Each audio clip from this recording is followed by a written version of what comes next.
How's it going, everybody? Welcome back to my channel. Thanks for joining me today. So today we are going to be talking about American things Europeans don't understand. And I'm very curious about this because there's not a lot that they don't. They're very, very smart people, and they're very smart people. But so yeah, I thought that was pretty interesting, and then the thumbnail definitely caught my eye when it had two pieces of bread, and I'm still amazed that our bread lasts a month at a time. I'm just saying. But here we go. While the culture of the United States is exported all over the world in films and on TV, it also abides by some laws and practices that many consider unusual. Europeans in particular seem to have a hard time wrapping their heads around some of them. From child beauty pageants to gun laws, let's take a look at some American things that Europeans can't understand. Maybe I could help. Sick of commercials. If you're a European enjoying a cozy night in on the couch in America, some of the stuff on TV may shock and surprise you. And no, I'm not talking about Keeping Up with the Kardashians. I'm talking about commercials, which arrive so frequently it makes watching TV feel almost unbearable to anyone unaccustomed to it. Seals leaks instantly. Use it on. Especially pharmaceutical commercials, which usually show grumpy men and women turned into smiling, happy people by the product being sold. These are usually followed by an almost comically long list of potential side effects spoken at double speed, like Ambien ad. As well as abnormal behaviors such as being more outgoing or aggressive than normal, confusion, agitation, and hallucinations may occur. Don't take it with alcohol as it may increase these behaviors. Allergic reactions such as shortness of breath, swelling of your tongue or throat may occur and in rare cases may be fatal. Side effects may include next-day drowsiness, dizziness, and headache. In patients with depression, worsening of depression, including risk of suicide, may occur. These types of direct-to-consumer commercials peddle prescription drugs, which is an advertising standard that was rejected by the European Commission back in 2002. The Commission stated that pharmaceutical companies were unable to provide impartial information on their medicines. If that's the case, why is it practiced in America? To put it simply, there's simply never been a federal law passed to outlaw the practice. This is in no small part thanks to the fact that direct-to-consumer drugs and their accompanying ads are a huge business. And in America, whether it's right or wrong, the rules tend to follow the money. Europeans might actually need a pill for the headache all those ads give them. May cause drowsiness, loss of limbs, telepathic powers, and a violent hatred of cheese. No place like home. Let's say you're a European who's just moved over to America. You found a house in a nice residential neighborhood, and you're going through your bills. Rent, water, gas, electric, all seems in order. But wait a second. What's a homeowners association fee? To a native, that's a pretty obvious question. But for Europeans, it's an unwelcome surprise. These fees contributes to the local homeowners association, which is somewhat like a neighborhood watch, but managing funds to be reinvested into the community. It goes towards things like residential maintenance and common spaces, which keeps residents happy and property values up. With around 24% of all Americans living under a homeowners association, they pay $200 to $300 on average per month in fees to these entities. Now, while some Europeans might struggle with this concept, it was a form of governance that was actually invented by France back in 1804. The condominium law was exported to the US, where it became incredibly popular. So, for any European that wants to complain about homeowner regulations and fees, feel free to blame the French. Vacant vacation days. The USA has one of the largest economies in the world, a tremendous economy, in the president's words. Tremendous. But Europeans looking to get into the American world of work are often shocked when it comes to vacation time. U.S. workers are not entitled to mandatory paid vacation at all. Usually, the issue of paid leave is left at the discretion of employers, and yes, that does include national holidays. According to research from the U.S. Bureau of Labor Statistics, in 2017, only 77% of American workers had access to paid vacation. Now, the reason that might leave Europeans slack-jawed is because mandatory paid vacation time in Europe starts at 4 weeks. In fact, America is one of the only Western countries where law doesn't enforce companies to give its employees mandatory paid vacation time. Don't believe? Don't we believe you? Yeah, that is a serious problem. It's like I feel like I'm burnt out already. I'm 35 years old and I'm burnt out, and I just hope and pray I can make this YouTube thing work, because it's like, when it comes down to it, my brother would always say he never wanted to be a slave to the money. Like, he literally just, he got up, worked, came home, drank, went to sleep, got up, worked, and that's all he ever did. And that's how it is. It really is. I just started a new job, and it is like 6 days a week mandatory, some 7 days a week. And luckily, we won't have to work Christmas because it fell on a Sunday. So that worked out for us. So that's telling me next year we'll be working Christmas probably. But I do get benefits though for that. So I am grateful for that. Believe me? Take a look at this map breaking down mandatory paid vacation time by country. Only the great countries are known not to give paid time off. It's a working culture that undoubtedly favors employers over employees. Americans might want to think about learning Chinese instead, as employers in China must legally offer 5 days of holiday. Although that is after one continuous year of work. And some lose some, I guess.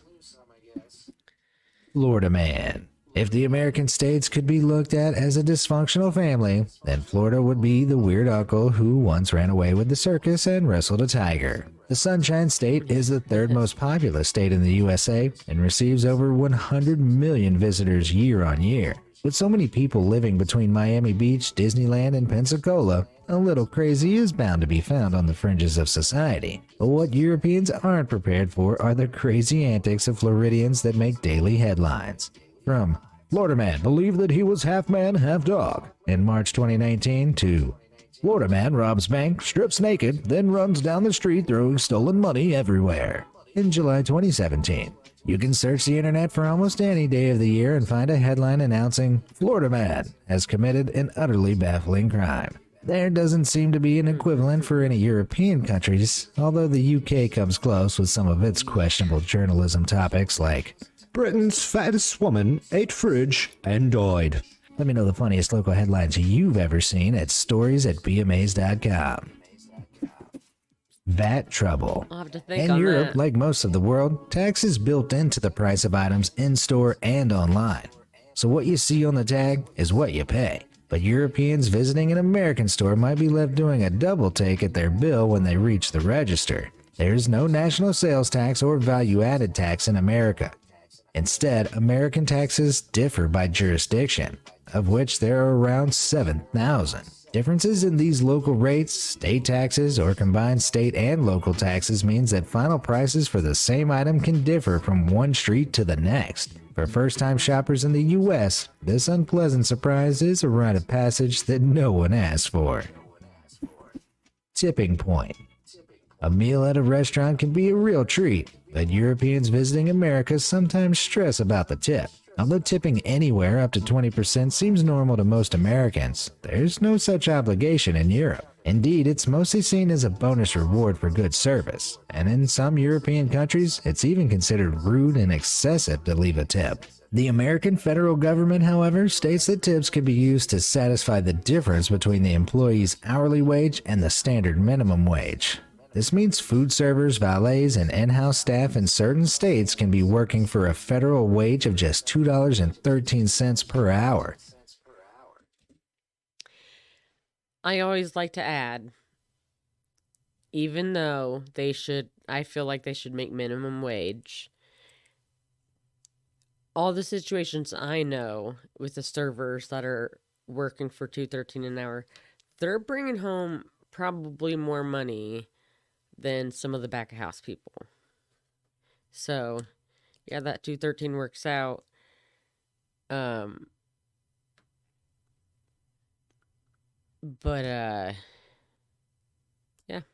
So. Which is about €1.96. So if you're a European visitor to the States, get ready to factor in your tip to the overall price of your meal. You might well be contributing to a struggling waiter's rent.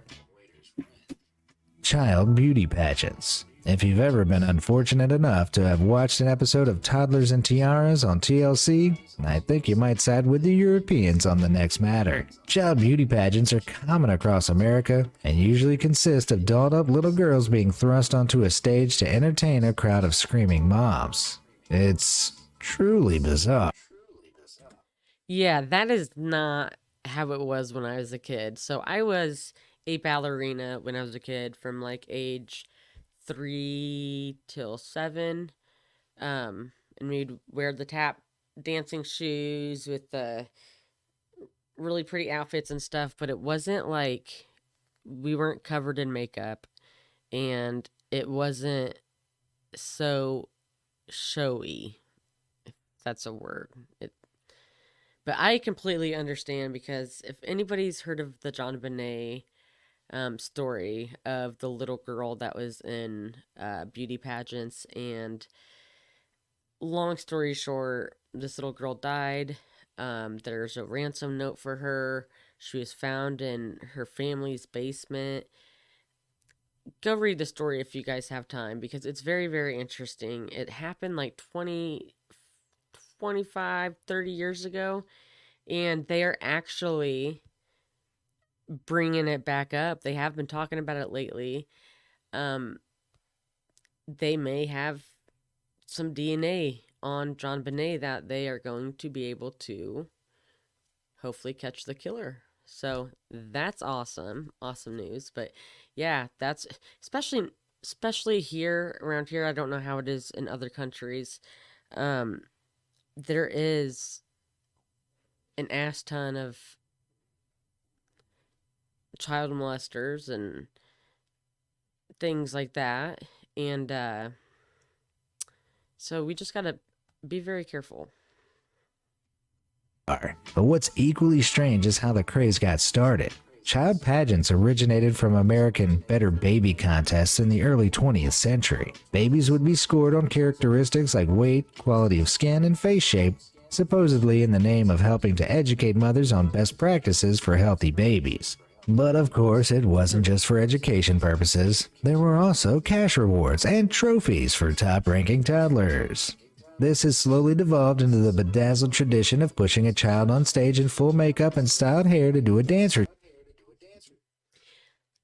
And also, this is more like their moms doing this. Like their moms are teaching these kids to grow up and act snooty and like that, which really sucks, but I blame the mom. For prize money. Although some European countries host similar but smaller events, others like France have gone as far as to ban all such pageants, claiming they're an unhealthy way to treat young girls. If you ask me, their general creepiness alone should be enough to slam the brakes on child beauty pageants. Honey boo boo? No thanks.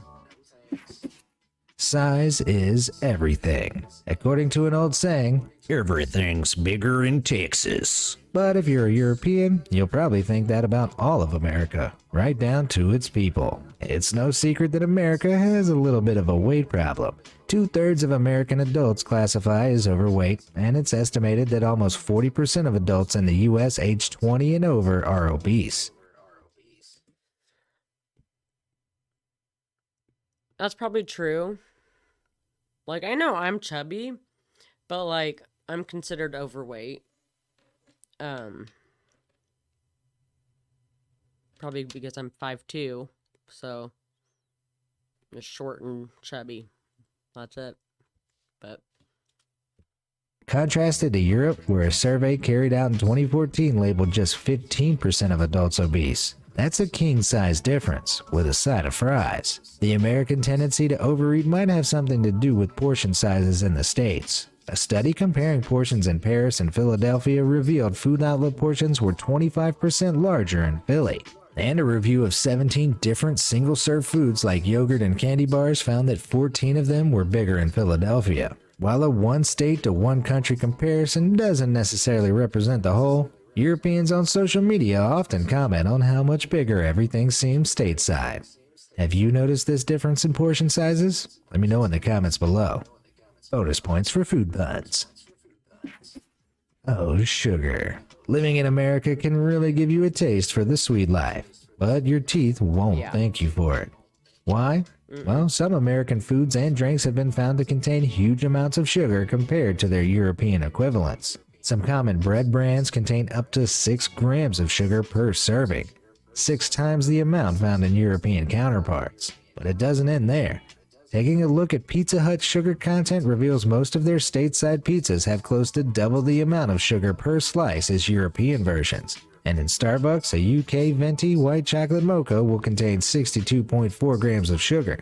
But in America, that shoots up to 72 grams. I've heard of sweetening the deal, but any Europeans making the trip across the Atlantic might leave suffering from the toothache. Gaps in the market. European standards of building a public restroom involve plenty of privacy, mainly in the form of cubicles with doors that are more door than gap. Seems obvious, but it's a standard that Americans just can't seem to adopt.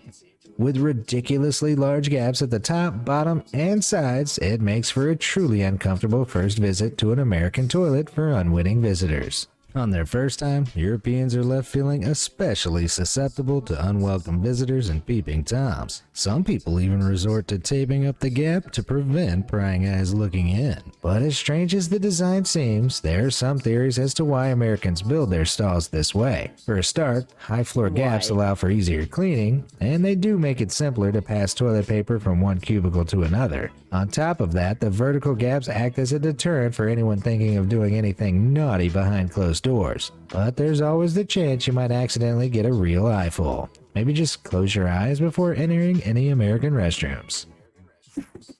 Triggered. It strikes many. Don't ever be doing naughty things in American restrooms, guys. That's a no-no. That's no-no. Europeans as a bit odd that in America you can pick up your groceries from one aisle of a store and a gun from another. Indeed, you can buy guns over the counter in places like Walmart, and ammo can be found in pharmacies.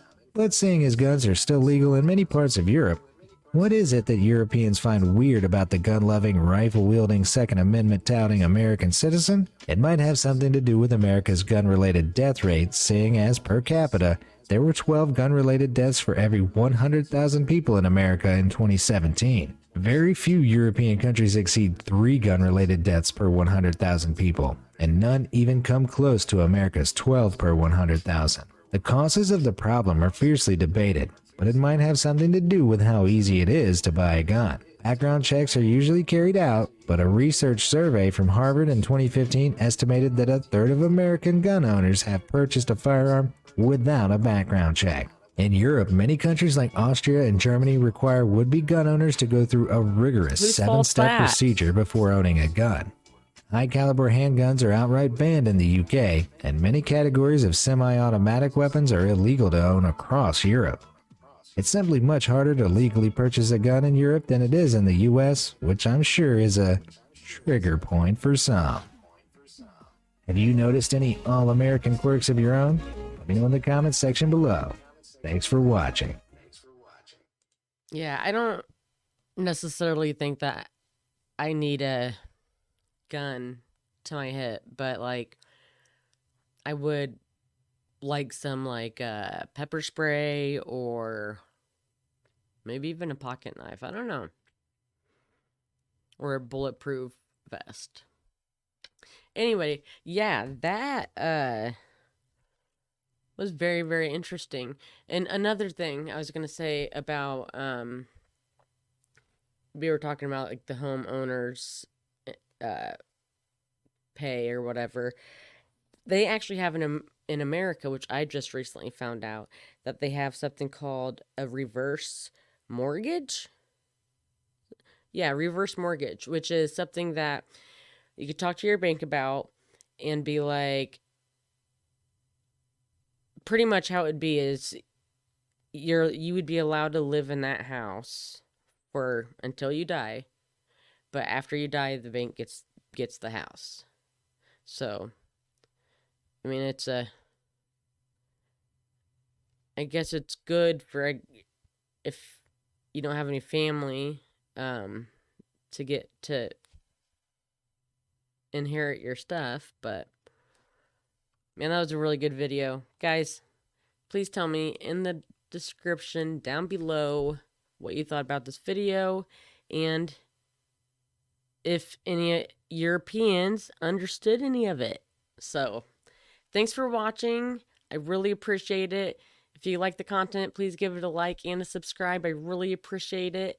And I'll see you in the next video. Bye, guys.